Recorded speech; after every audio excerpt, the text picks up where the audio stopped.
We all want to be attractive. But what if I told you that you can be attractive in silence? Yes, that's right. We're going to explore how you can develop habits that will make you socially attractive without saying a single word. But not only that, we'll do it from a Stoic perspective.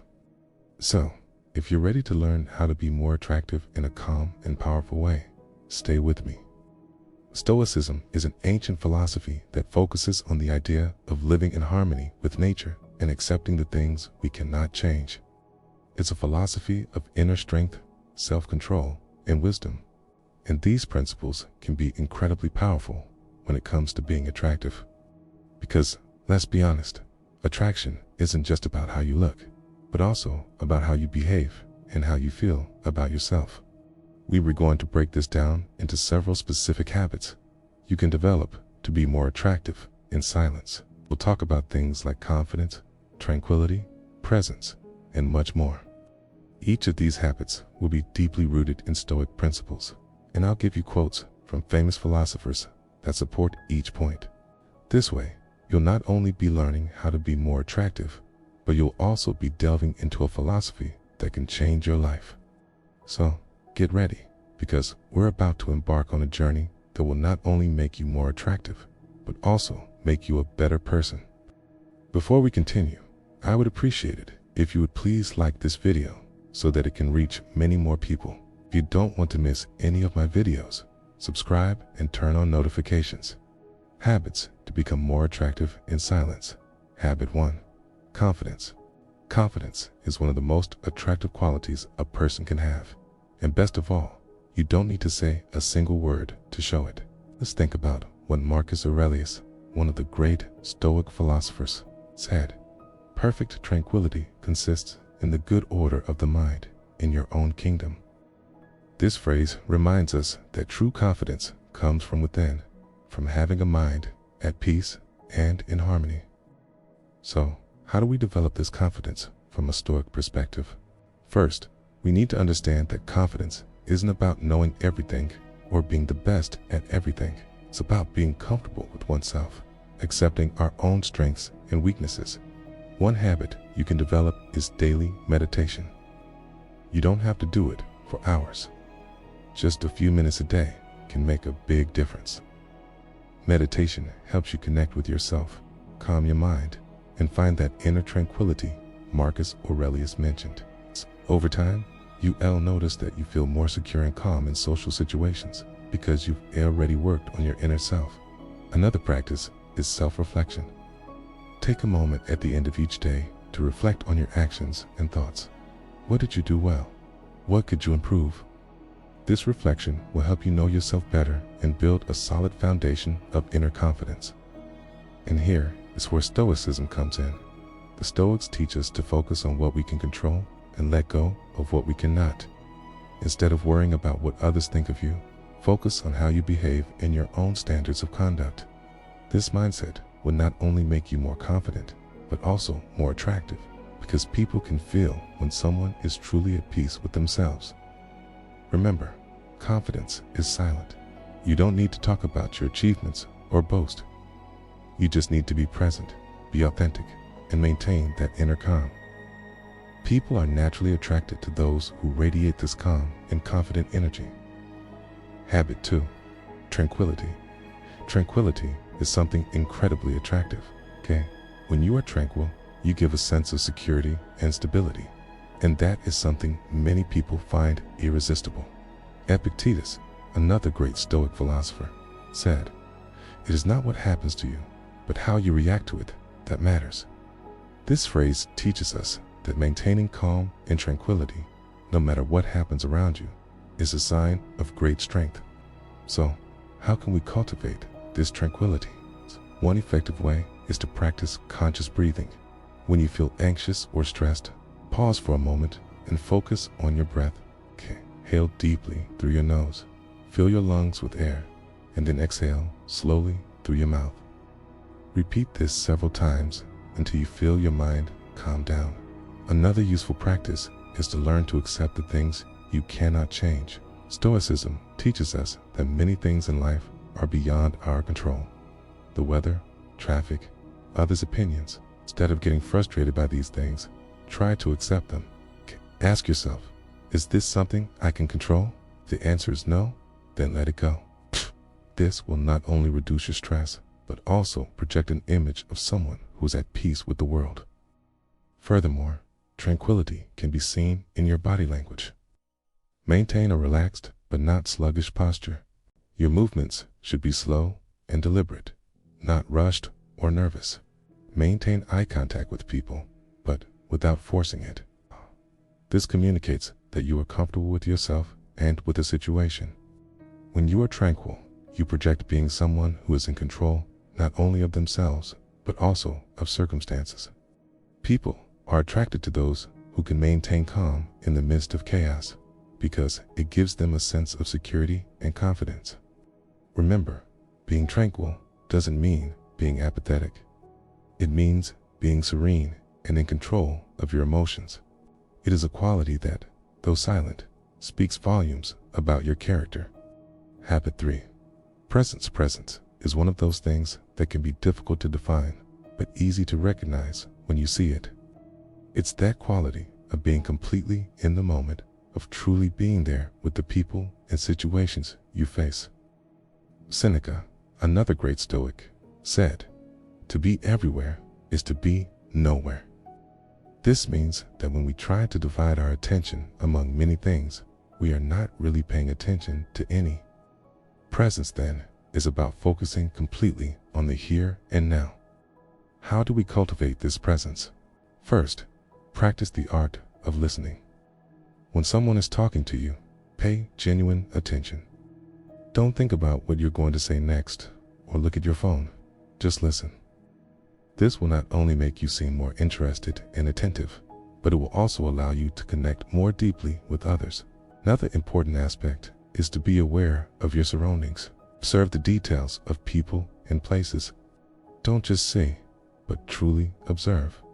This helps you anchor yourself in the present moment and respond more authentically to situations.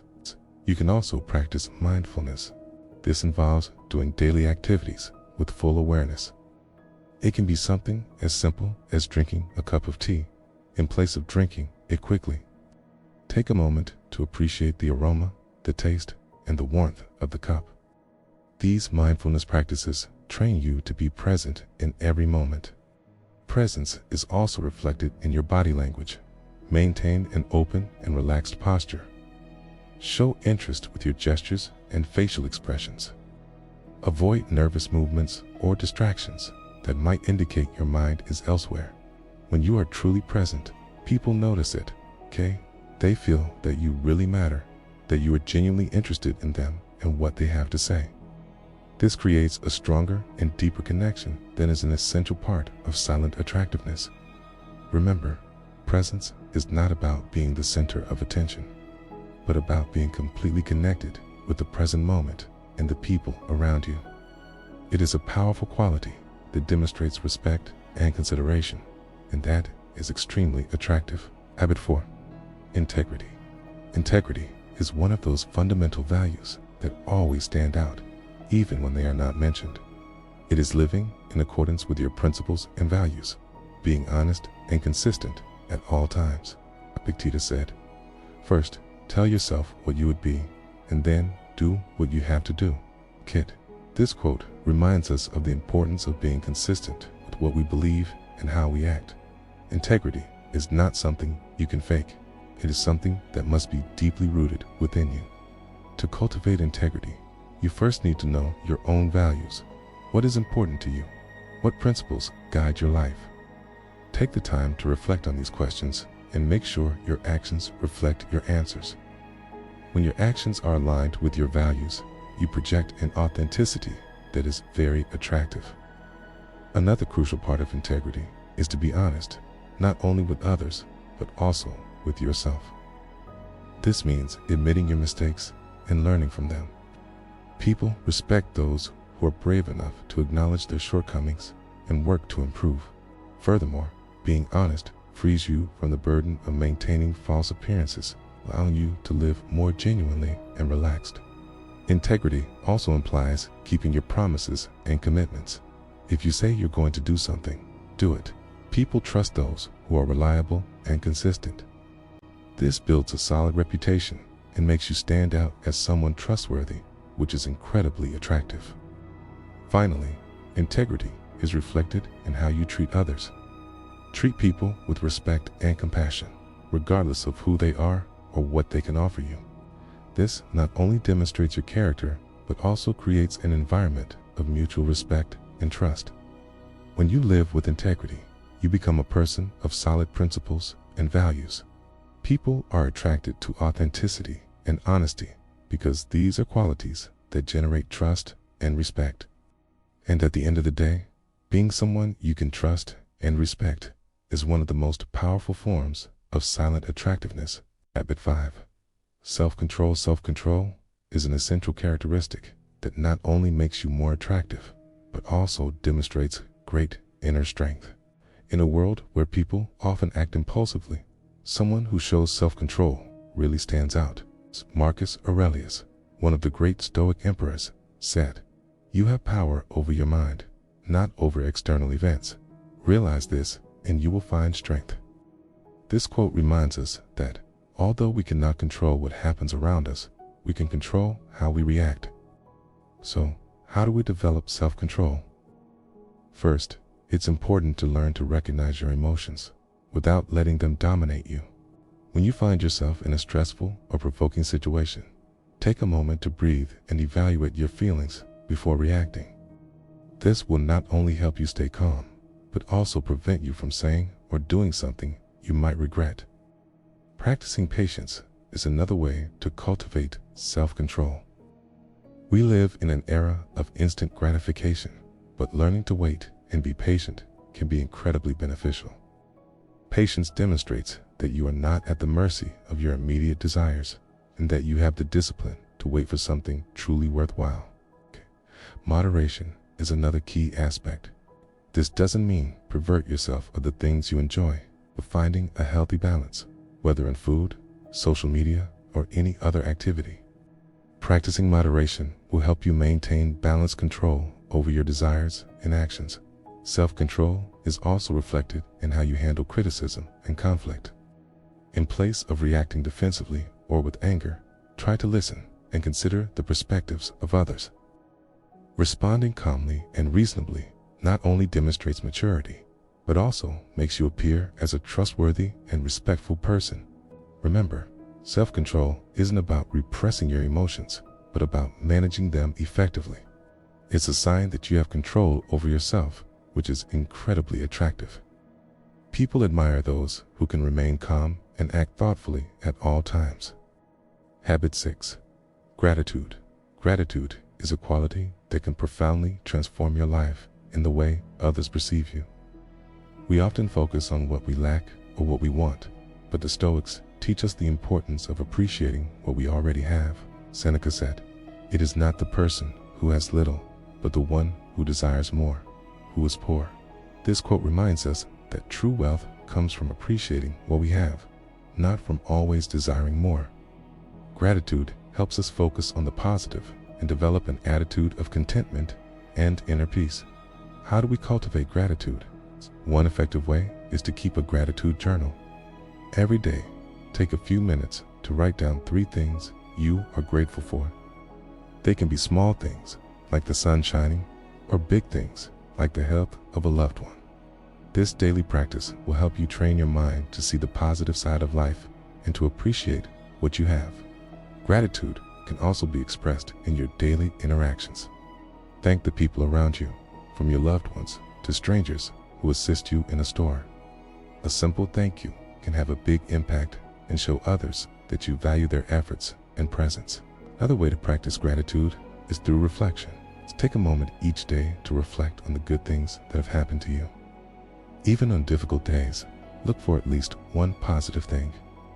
This attitude of constant gratitude will make you more positive and optimistic, qualities that are very attractive. When you show gratitude, you project positive energy that attracts others. People feel good around you because they see that you appreciate life and the things you have.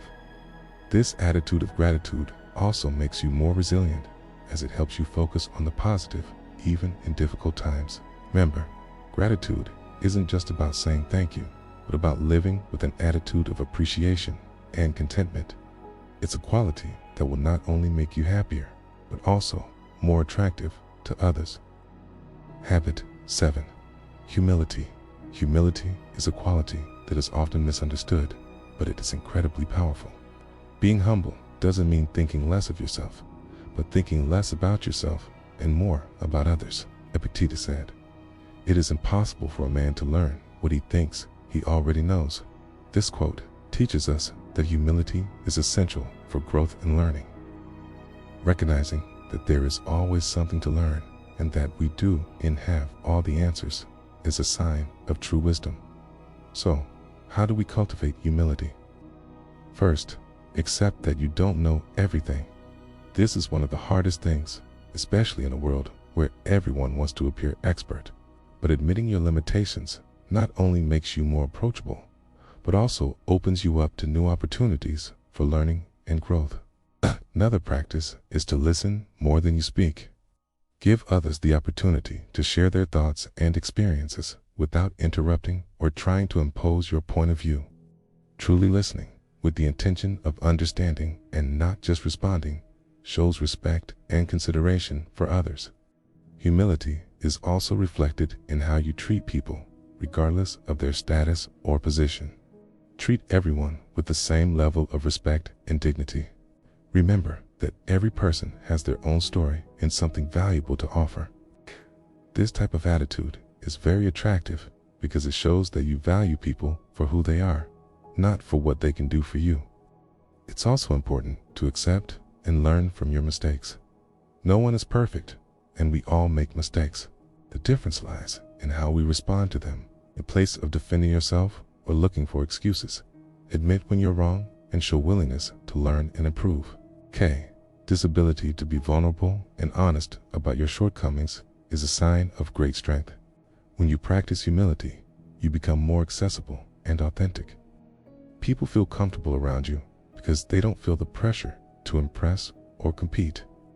Humility creates a space of acceptance and understanding, which is incredibly attractive. Remember, humility is not weakness, but a sign of true power and security. It is the basis of a life rich in learning and meaningful relationships. Habit 8. Patience. Patience is a virtue that, although sometimes underestimated, has a tremendous impact on how others perceive you and how you manage your daily life. Seneca said, "Time discovers the truth." This quote reminds us that good things take time and that truth and clarity often reveal themselves with patience and perseverance. Patience is the ability to wait without frustration, to accept that things take time, and to remain calm in the meantime. How can we develop patience? First, it's essential to change our perspective on time and expectations. We live in an era of instant gratification, but the reality is that the most valuable and significant things in life usually require time and effort. Recognizing and accepting this is the first step to cultivating patience. Another useful practice is meditation and mindfulness. These practices help you to be present in the moment and not to rush into the future. When you find yourself impatient, take a moment to breathe deeply and focus on the here and now. Regular meditation can train your mind to be more patient and less reactive. Furthermore, practice patience in your daily life. This can be as simple as waiting in a queue without checking your phone, listening attentively to someone without interrupting, or completing a task without rushing. These small acts of patience accumulate and strengthen your ability to be patient in larger and more significant situations. Remember, patience isn't just about waiting, but about how you wait. Maintaining a positive and calm attitude while waiting demonstrates great maturity and self-control. People are attracted to those who can handle waiting with grace and calm, because it indicates inner strength and trust in the process. When you are patient, you project an image of someone who is balanced, confident, and in control.